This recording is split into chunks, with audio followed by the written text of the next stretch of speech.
உங்க வீட்டு பிள்ளைய நினைச்சு கும்பிட்டு கேட்கிறேன். உணர்ச்சப்பட்டு எடுக்கிற எந்த முடிவும் சரியா அமைஞ்சதில்ல. ஊர் பிரச்சனைக்காண்டி ஒண்ணுக்கு ஒன்று இந்த கூட்டம் என்னால புரிஞ்சிட வேணாம்.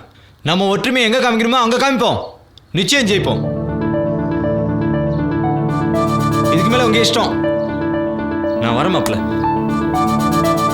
நீ வாத்தியார்னு ஒரு வார்த்தை சொல்லவே இல்லையப்பா. உன் பேச்சால ஊர் மக்கள் போல அமைதியாக போட்ட. போறாசா போ, உன் புண்ணியமா போச்சு போ. ஏப்பா தம்பி நீ வாத்தியாரா? அப்படி பையன் வாயிலே போய் சமாளிச்சிட்டியாப்பா? ஏப்பா அந்த பையன் சொல்றது நல்லா தானப்பா இருக்கு.